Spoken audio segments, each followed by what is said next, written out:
नमस्कार दोस्तों, आपका स्वागत है पौराणिक कथाएं यूट्यूब चैनल पर। आज हम चर्चा करने वाले हैं कि स्नान कैसे किया जाता है, स्नान करने के नियम और क्या क्या उसमें सावधानियां हैं। तो चलिए शुरू करते हैं।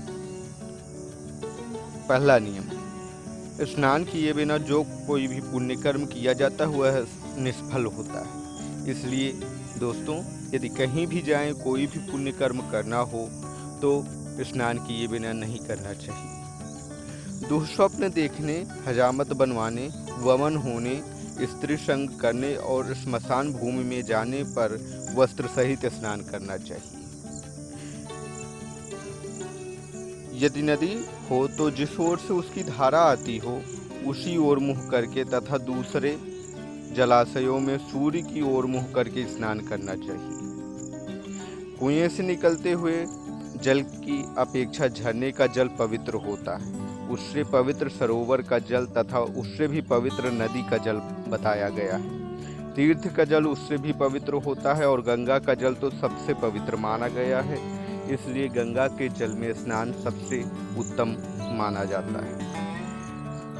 दूसरों के बनाए हुए सरोवर में स्नान करने से सरोवर बनाने वाले का पाप स्नान करने वाले को लगता है, अतः उसमें स्नान न करें। यदि दूसरे के सरोवर में स्नान करना ही पड़े तो 5 या 7 ढेला मिट्टी निकालकर तब स्नान करें।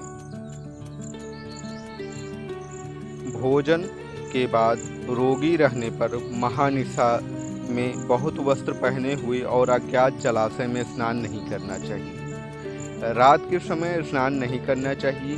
संध्या के समय स्नान भी नहीं करना चाहिए, परंतु सूर्य ग्रहण अथवा चंद्र ग्रहण के समय रात्रि में भी स्नान कर सकते हैं। पुत्र जन्म, सूर्य की संक्रांति, स्वजन की मृत्यु, ग्रहण तथा जन्म नक्षत्र में चंद्रमा रहने पर रात्रि में भी स्नान किया जा सकता है। बिना शरीर की थकावट दूर किए और बिना मुख धोए स्नान नहीं करना चाहिए। सूर्य की धूप से संतप्त व्यक्ति यदि तुरंत स्नान करता है तो उसकी दृष्टि मंद पड़ जाती है और सिर में पीड़ा होती है। कांच के पात्र से निकाला हुआ जल कुत्ते के मूत्र के समान अशुद्ध माना गया है, कारण स्नान और देव पूजा के योग्य नहीं होता। उसकी शुद्धि पुनः स्नान करने से ही होती है। पूर्णतया नग्न होकर कभी भी स्नान नहीं करना चाहिए। पुरुष को नित्य सिर के ऊपर से स्नान करना चाहिए। सिर को छोड़कर स्नान नहीं करना चाहिए। सिर के ऊपर से स्नान करके ही देव कार्य तथा पितृ कार्य को किए जाना चाहिए। बिना स्नान किए कभी चंदन आदि नहीं लगाना चाहिए। रविवार, श्राद्ध, संक्रांति, ग्रहण, महादान, तीर्थ, व्रत, उपवास, अमावस्या, षष्ठी तिथि अथवा अशौच प्राप्त होने पर मनुष्य को गर्म जल से स्नान नहीं करना चाहिए। जो दोनों पक्षों की एकादशी को आंवले से स्नान करता है उसके सब पाप नष्ट हो जाते हैं और वह विष्णु लोक में सम्मानित होता है। स्नान के बाद अपने अंगों में तेल की मालिश नहीं करनी चाहिए तथा गीले वस्त्रों को झटकारना नहीं चाहिए। स्नान के बाद अपने गीले वस्त्रों को फटकारना नहीं चाहिए। गीले बालों को फटकारना नहीं चाहिए। स्नान के बाद वस्त्र को चौगुना करके निचोड़ें, तिगुना करके नहीं।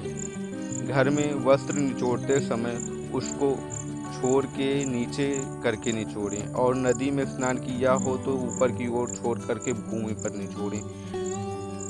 स्नान के बाद हाथों से शरीर को नहीं पोंछना चाहिए। स्नान के समय पहने हुए भीगे वस्त्र से शरीर को नहीं पोंछना चाहिए। ऐसा करने से शरीर कुत्ते से चाटे हुए के समान अशुद्ध हो जाता है, जो पुनः स्नान करने से ही शुद्ध होता है। तो दोस्तों, ये थी स्नान से संबंधित कुछ महत्वपूर्ण जानकारियाँ। यदि आपको यह वीडियो पसंद आया हो तो लाइक करें, शेयर करें और सब्सक्राइब करना ना भूलें। धन्यवाद, प्रणाम।